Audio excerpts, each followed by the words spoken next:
Welcome back, chums, to a brand new episode of By Royal Appointment. It's always lovely to have your company, and what a busy week it's absolutely been. I don't know about you, but there's been a lot of interest, as you can imagine, for the fake royals over in Australia. If there is one thing the modern royal world understands better than almost anything else, it is image. Not truth, necessarily, not depth, not even consistency. Image. And right now, on both sides of the Atlantic, image is the battlefield where everything seems to be happening at once. Meghan and Harry are trying to look relevant without looking dependent on royalty. Andrew and Sarah are trying to stay silent without looking terrified. The wider royal family is trying to maintain distance from scandal without making that distance look cruel. And the public, watching all of this unfold in real time, can sense that every smile, every appearance, every carefully staged private outing is doing far more work than anyone wants to admit. That is what makes the current moment so fascinating. It is not just one scandal. It is not just one reputational mess. It is a collision of collapsing narratives, old royal prestige, new celebrity branding, public sympathy, public exhaustion. And at the center of it all is a very simple question. Who still has value? And who is just trying to look as if they do? Let's start with Meghan and Harry, because few couples create this level of contradiction so effortlessly. They continue to insist, directly or indirectly, that they do not want the restrictions of royal life. No official duties, no institutional discipline, no firm control. And yet, whenever the opportunity arises, they seem more than willing to embrace the most performative parts of royalty. The deference, the styling, the aura, the staging, the choreography of significance. That contradiction is no longer new, but it has become more glaring. The titles remain useful, the posture remains useful, the visual language remains useful. What they rejected was never really the symbolism, it was the structure. And that is why every so-called private visit starts to look so theatrical. A truly private trip does not need barriers. Advanced crowd management, carefully positioned cameras, multiple vehicles, charity optics, and a media-friendly narrative already waiting to be packaged. A private person can arrive quietly, do the work privately, and leave. That is not what happens here. What happens here is something more polished, more strategic, and more revealing. There is always a secondary purpose, usually connected to rehabilitation, visibility, monetization, or relevance. Australia, in that sense, appears not as an isolated stop, but as part of a larger, ongoing effort to rebuild a brand that keeps slipping off the rails no matter how many people are hired to hold it in place. And that brand problem is becoming harder to hide. The central issue for Meghan has never really been visibility. She can still generate headlines, she can still turn up, get photographed, and create a splash. But visibility is not the same as value. In fact, constant visibility without a clear product can become a liability.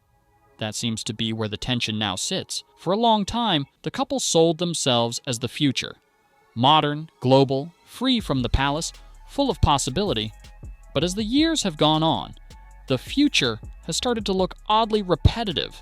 New launch, new reset, new strategy, new reveal, new reinvention. The pattern has become so familiar that even supporters struggle to describe what exactly the long-term project actually is. That is why the Netflix problem matters so much. It is not only about one company or one executive, it is about what that relationship symbolized. Netflix was supposed to prove that Harry and Meghan could turn royal attention into a sustainable entertainment empire. Instead, the results appear mixed at best. Whatever temporary heat they generated early on has cooled into a more awkward question. If the content does not consistently land, how do the people around them create distance without making that distance look like abandonment?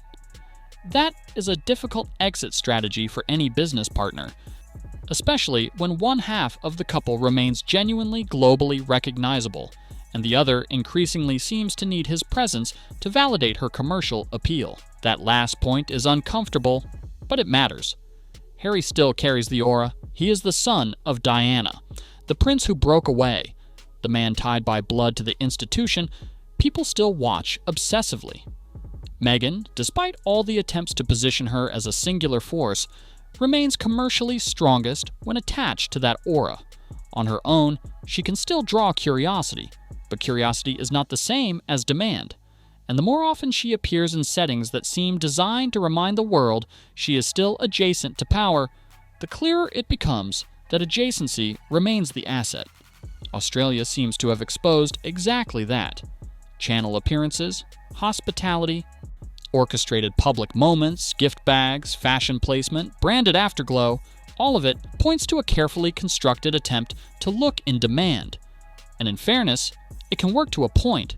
A broadcaster can get headlines. A host country can get global attention. Meghan can get coverage and styling pieces and social clips, but that is not the same as momentum. Much of it feels like the entertainment equivalent of collecting crumbs and presenting them as a banquet. There is motion, yes, but not always progress. Attention, yes, but not always authority. And Harry's role in all this has become even more revealing. He appears to understand, at least partially, that appearing too closely attached to lightweight celebrity television formats diminishes the version of himself he still wants to preserve. He seems to prefer the language of causes, speeches, and seriousness. That is the image he wants back. Not exile prince turned media accessory, but a man of purpose outside the institution. The problem is that those ambitions and Meghan's media instincts do not always seem aligned. Her world thrives on visibility first, meaning later. His preferred image requires meaning first, visibility second. That tension is becoming increasingly hard to miss. This is why every event where she appears without him feels quietly revealing, and every event where he is expected but absent feels even more so. The entertainment world still wants Harry. He is still the stronger draw. He is still the curiosity anchor. But that creates its own humiliation, because it means Meghan's independent star power remains less stable than the mythology built around it suggests. It also explains why the brand keeps falling back on royal residue. When the non-royal product is not strong enough, the royal association has to do more work. Meanwhile, back in Britain, the tone shifts from awkward branding to something darker. Andrew remains the most obvious reputational disaster in the family, and what makes his situation so fragile is not only what is known, but what could still emerge. Silence, in his case, is not strategy so much as paralysis. He cannot move confidently because he does not know what the next revelation will be. Sarah Ferguson, by the same logic, cannot offer too much public support because any misplaced statement could collapse under the next document dump or visual association. This is what scandal does at this level. It freezes not only the central figure, but everyone in orbit around them. The Epstein connection remains uniquely poisonous because it is not one of those controversies the public forgets and moves past neatly. It is morally radioactive. It contaminates anyone seen too close to it. That is why people retreat. That is why old friends vanish. That is why family members choose words with extraordinary caution. Even where there is no immediate criminal implication for someone adjacent to Andrew, there is still something reputationally devastating in being seen as too supportive, too visible, too eager to normalize him before the full picture is clear. And this is where the family's larger instinct for survival becomes brutally obvious. The royal family can forgive privately, it can help privately, it can arrange privately, but publicly, when danger rises to this level, it becomes much colder. Distance is everything. Not emotional distance necessarily, but visible distance. No one wants to be caught standing too close when the next round of ugly facts arrives. That is not unique to royalty, it happens in celebrity culture all the time. But inside a monarchy, where symbolism matters more than speech, who does and does not stand beside a disgraced family member becomes a statement in itself. Andrew's tragedy, if that word can even be used here, is that he is now trapped inside precisely the system that once protected him. He cannot command it anymore. He cannot stage manage it.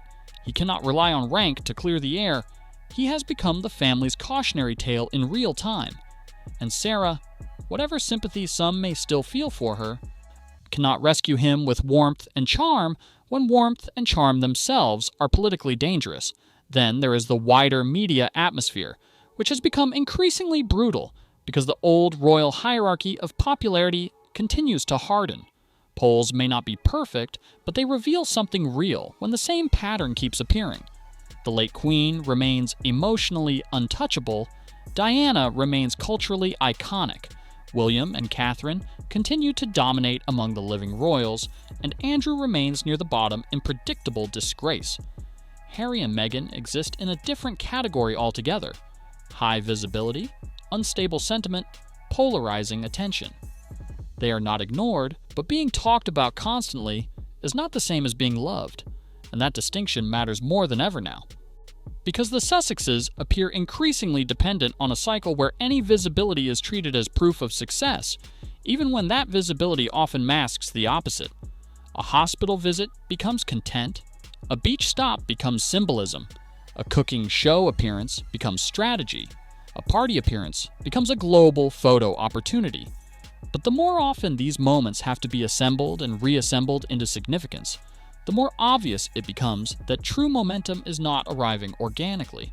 It is being staged into existence, and staged momentum is exhausting because it has to be constantly fed. This is where the contrast with the late Queen and Diana becomes especially striking. Whatever else one says about those women, their cultural force did not need such obvious reinforcement. It felt lived, not manufactured. The Queen's image became part of national memory. Diana's image became part of global emotional memory. They did not need the modern machinery of constant recalibration in the same frantic way. Their influence stuck. Meghan and Harry, by contrast, often look like they are still trying to convince the world of what they are, rather than simply being it. That endless act of persuasion is part of why the brand feels unstable. If people truly believe in your role, you don't need to keep relaunching it. Still, none of this means the Sussexes are irrelevant, far from it. Their every move still creates reaction, which is why broadcasters, brands, and event organizers remain tempted. But temptation is not devotion. They are useful, not necessarily trusted. Useful for headlines, useful for traffic, useful for curiosity. But usefulness can disappear quickly when the surrounding drama starts to outweigh the potential return. That is the position they now seem to occupy, not out of the game, but no longer controlling the terms of it. And that all of this is happening while the main royal family across the ocean continues to rely on the same old lesson the Sussexes never fully accepted. In monarchy, restraint is often more valuable than explanation. William and Catherine benefit from this constantly. They say less, they appear more stable, their value grows through scarcity. Harry and Meghan do the reverse. They explain, signal, relaunch, posture, react, counter-react, and flood the space so often that meaning gets diluted. One side of the family lets mystery create prestige. The other side tries to replace prestige with narrative. That may win the internet for a day, but it rarely builds durable authority. So where does that leave us? With a royal landscape divided not simply by geography, but by method. On one side, a damaged but still functioning institution trying to contain scandal, isolate liability, and preserve continuity. On the other, a celebrity-adjacent ex-royal project that continues to depend on royal vocabulary while denying royal obligation. In between sits the public, increasingly skilled at spotting when something is private only in the most theatrical sense of the word. That is why the current moment feels so revealing. It strips away the old illusions. Andrew is not a protected prince anymore. He is a risk profile. Sarah is not a merry royal survivor anymore. She is a figure trapped by proximity. Harry is not simply a liberated prince anymore. He is a man torn between seriousness and spectacle. Meghan is not just a comeback story anymore. She is a brand in perpetual reset, still chasing the stature she thought independence would guarantee. And the monarchy, for all its flaws, is still proving one of its oldest truths. Titles alone are not the whole game. What matters is who can convert proximity to the crown into durable public meaning. Some can, some can't. Some once could and lost it. Some never had it independently at all. That may be the real story underneath all the noise. Not who got photographed, not who attended which event, not who was booed, ignored, cheered, or styled, but who still has substance when the staging falls away. And right now, that question is becoming harder and harder for certain royals to answer.